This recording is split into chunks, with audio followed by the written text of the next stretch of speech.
Levantamento realizado pelo Instituto Mato Grossense de Economia Agropecuária aponta que o Mato Grosso possui um déficit de armazenagem de cerca de 50% da produção anual de soja e milho. Colher os grãos e deixar a céu aberto é um risco para o produtor. Vamos falar ao vivo com o presidente do Conselho Curador, Joci Piscini. Olá, seja muito bem-vindo. Então, o que a gente tem, por exemplo, de análise, em relação a esses dados, o que o Estado está fazendo na medida de tentar diminuir essa questão que é, de fato, esse grande déficit de armazenagem. Quais os trabalhos, então, que a Fundação vem fazendo? Bom dia. Bom dia, ouvintes da Terra Viva, bom dia, telespectadores. Olha, eu acho que nós temos um problema, mas um problema bom, pela frente. O Mato Grosso tem surpreendido o Brasil e o mundo com sua produção e não tem crescido junto as questões estruturais aí de armazenagem, que nem tem crescido a tecnologia e que nem tem crescido aí o desenvolvimento da produção e mesmo até do curto espaço que tem se realizado a própria colheita, tem a própria produção, sabe? Então, nós temos no Mato Grosso, mesmo com esse crescimento de consumo pelas indústrias aí do etanol, e o milho tem ficado mais aqui. Então, ele não tem tido essa desova que nós falávamos uma vez, O milho, a exportação tem sido procurado o milho mais perto dos portos, mais perto das ferrovias. O milho mais distante, que fica nessa fronteira agrícola aqui do Mato Grosso, do norte, ele tem crescido mais a produção do que a armazenagem. O próprio governo, nesses últimos 2 anos, 3 anos aí, não tem incentivado de uma maneira que deveria incentivar, entendeu? A construção de armazéns, o crescimento, como cresceu a produtividade, falando mais uma vez sobre isso. Então, eu acho que o Estado agora tem arrumado as estradas para trazer isso mais para o grande centro, para fazer com que a escoamento, mesmo sendo por rodovias, ele tem sido mais curto prazo, porque os caminhões que iam a Paranaguá, hoje vão a Rondonópolis, vão a Santarém. Então, encurtou também o percurso aonde eles fazem e faziam. Hoje, então, eu acho que cresceu bastante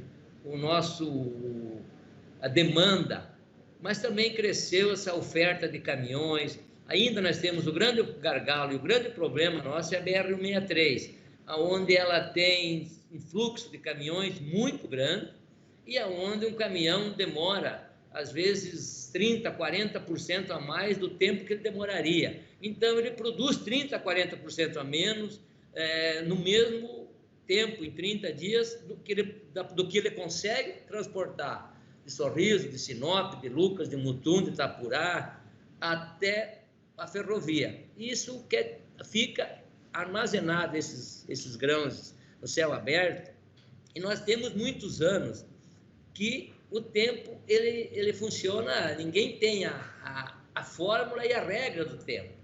Por exemplo, esse ano nós não temos 40 dias de sol que tem dado uma chuva. Isso tem prejudicado bastante. Outros anos já não, nós temos 90, 100 dias de tempo que não tem ocorrido nenhuma chuva. Então, perde um pouco da qualidade, essa armazenagem a céu aberto, o risco aumenta muito, mas não tem outra maneira. Os produtores... É o único jeito, os armazéns receber e fazer um controle localizado desse produto. Porque se todo mundo fizer isso na propriedade, eu acredito que o risco aumenta muito e nós teremos aí, depois, no meio das propriedades, onde a gente começa a plantar, e hoje você pega muitas propriedades, um exemplo só, que está cheio de bola de algodão, e a turma vai ter que plantar soja. E se nós tivéssemos armazenado o milho, que nem se fazia, esse armazenamento a céu aberto em bolsas, que tem aí hoje uma prática que para muitos produtores que estão mais distantes, eles usam essa prática, onde também tem um custo, um custo mais ou menos do valor do frete quase, quando você usa esses bolsões aí da armazenagem com a rapidez e que você tem segurança maior sobre influência do clima. Queria ver se tinha alguma pergunta direta aí para a gente poder responder também. Pois é, Jaci, muito interessante você colocar isso, né? Porque, sim, a gente já até falou aqui de Bolsa Silo, por exemplo, dessas outras opções para tentar fazer com que o produtor aí tenha a qualidade do seu grão mantida, porque a gente sabe de todas essas intempéries climáticas que impactam, de fato, os grãos que ficam ali a céu aberto, né? E, claro, esse investimento que, inclusive, já foi colocado aqui também em outras oportunidades, mas o produtor, principalmente do estado, né, que lidera a produção nacional, Mato Grosso, com essa grande representação, a gente sabe que ele tem pensado mais nessas alternativas ou em maneiras, né, para fazer com que o seu produto não perca essa qualidade, né, e se mantenha aí, de fato, bastante em concordância com o mercado para não ficar com toda essa exposição? Sim, com certeza. O produtor tem procurado todas as melhores alternativas. Cada um tem uma alternativa, cada um procura fazer o seu manejo da melhor maneira possível.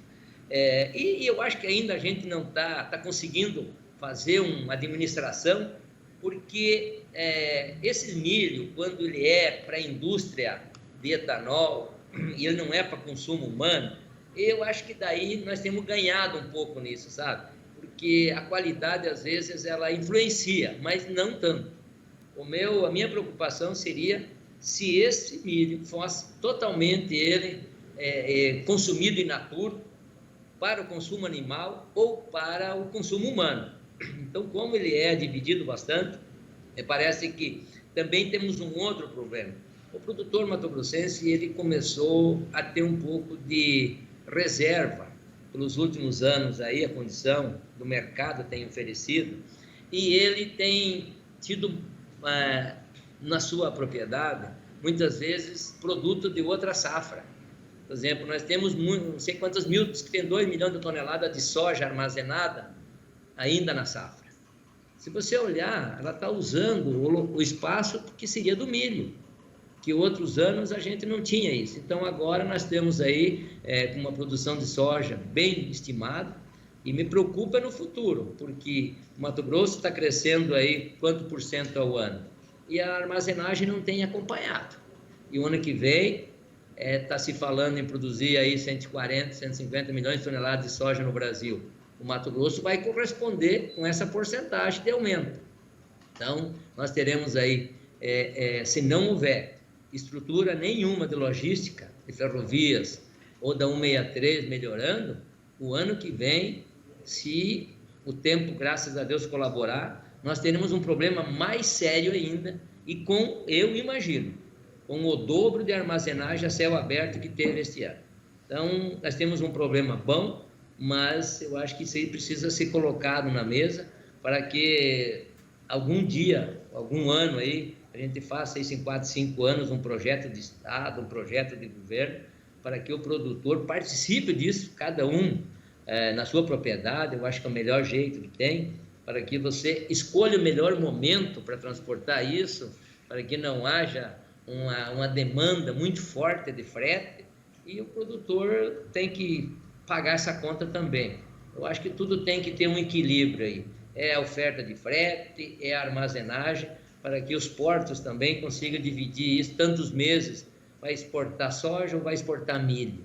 Então, eu acho que tem um balanceamento aí que os produtores, junto com os governos, aí tem que fazer uma estruturação para que nós podamos pôr um fim nisso, nesse risco, porque se o clima mudar e fizer uma mudança aí, um ano diferente que nem esse aqui, tivesse feito em todas as regiões, as chuvas que deu em muitas regiões aqui, eu tenho certeza que a perca seria bastante significante para o produtor e para o estado do Mato Grosso. Jussi, então a alternativa seria, de fato, né, fazer um grande projeto entre as entidades do setor, os próprios produtores rurais, para colocarem ali quais seriam essas possíveis alternativas, além de incluir, claro, as esferas governamentais, aí no caso de BR-163 e outras formas aí de escoamento. Seria, de fato, fazer um grande projeto de estruturação para toda essa logística, né, infraestrutura e acompanhamento de fato de termos aí uma safra muito super recorde, que é a estimativa que está aí projetada, porém com a questão de déficit de armazenagem. Então, o que vocês pleiteiam é de fato esse grande projeto. Com certeza, esse projeto primeiro é escoamento, porque nós não podemos imaginar que nós vamos armazenar mais do que uma safra. Isso é impossível, nós não temos condições.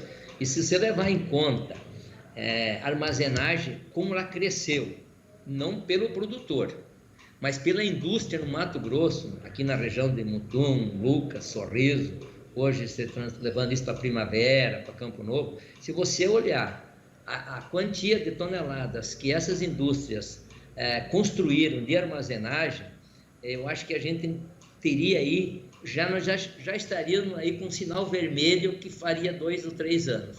Mas houve um crescimento de armazenagem que a gente nem comenta, né? Você vê que nós conversamos até agora e não falamos nada disso. E se você olha, a indústria colocando 200 mil toneladas aqui, 200 mil toneladas ali, que isso representa muito. E um consumo diário. Se você olhar aqui entre as 3 indústrias que nós temos, Sorriso, Sinop e Mutum, essas 3 indústrias aí consomem 20 mil toneladas de milho por dia. Se você olhar num fim de semana, é 100 mil toneladas. Sim. Quanto representa isso? Então, eu acho que a solução realmente é nós arrumar escoamento para a parte que vai ser exportada, porque as indústrias estão se organizando para armazenar aqui o consumo dela, a moagem, a esmagação que elas vão fazer aqui. Então, temos aí o consumo das indústrias de ração, que já estão quase que estruturadas para a sua demanda durante o ano, mas eu acho que a estruturação que nós precisamos fazer é a ferrovia, é a rodovia e a armazenagem também para esse consumo que nós aqui, durante os 12 meses do ano. Porque milho tinha uma demanda para tantos meses. Hoje não, hoje nós temos precisando armazenar milho para 12 meses. Perfeito. Obrigada, então, por sua entrevista aqui. Até uma próxima oportunidade. Bom dia, boa semana, Josi.